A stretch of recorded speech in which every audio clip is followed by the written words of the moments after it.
क्षरण दोघांची भेटी अति गहन दोघे प्रेमळ संपूर्ण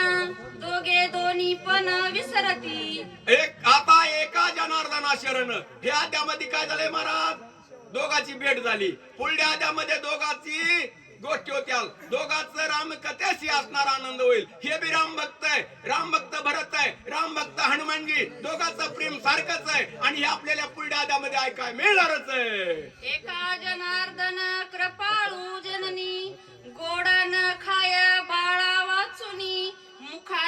मुखीचा घास काढोनी माझ्या वंदनी घालीत कसे असणारी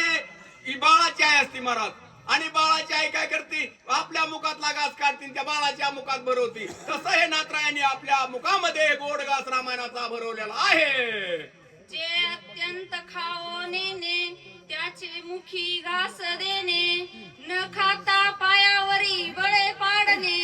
घास कांदणे मुखा माझी बाळाची आई असते बाळाची आई आणि ती बाळाची आई काय करते गोड लागलेला अर्धा घास आपल्या मुखातला काढते महाराज आणि बाळाच्या मुखात भरवायला ती पण बाळ खात का सुखाने खात नाही म्हणून बाळाला खाली पाडते आहे त्याच्या छातीवर पाय देते आणि त्याला चारती महाराज पण ते सुखाचा मार्ग नसतं महाराज त्याच्या आनंदानं भरीत असते ते दुःखाचं नसतं अशी अवस्था आहे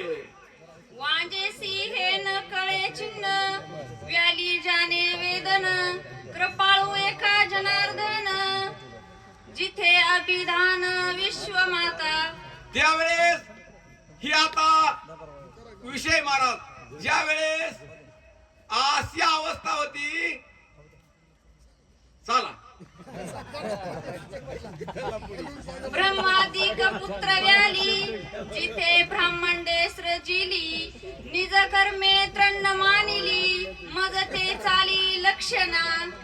अशी अवस्था आहे महाराज आता या वयात चुकल्यानं पुन्हा तळावर येत नाहीत महाराज आणि हे मला काय होतंय वाचक जर असलं थोडासा ते जमत नाही वाचाय क्लिअर वाचलंय पण मला काही सुटाना विषय महाराज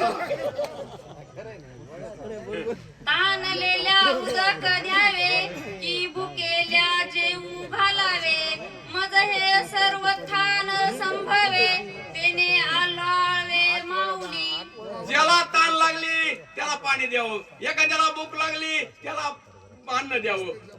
असं त्या असणारे माऊलीचं काम आहे आणि असा घास असणारा देवाचा असणारा भरवलेला आहे म्हणले यासी काय करू आता जन्मोनी झाला आकरंता किती याची करू चिंता काही सर्वथा जाणे ना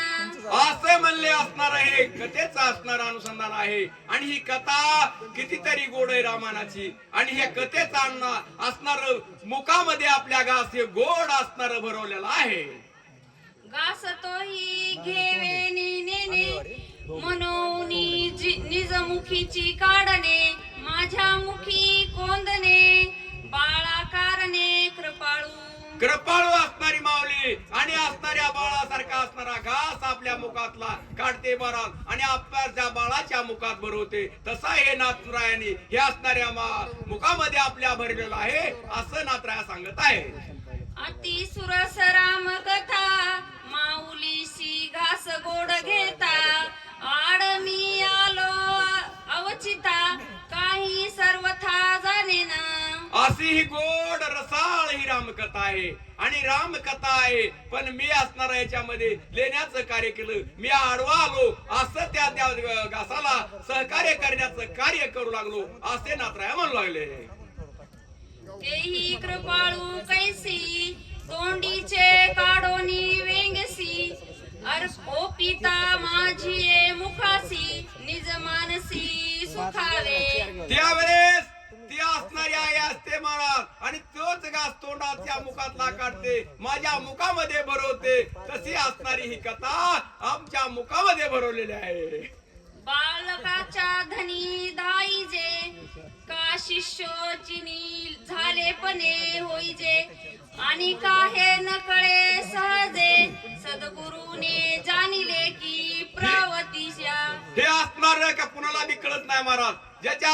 यांना त्यालाच कळतात महाराज अशी अवस्था आहे महाराज आता हे मागाचा विषय गेला महाराज मला कळाला नव्हता पण कळतो पण त्याला कसं असतंय जरा डोक्यामध्ये घ्यावा लागतो. एका जनार्दना शरण कपी रामाज्ञा धरून बाणे आणिला आपण गोड कथन पुढे असे. आता एका जनार्दना शरण आणि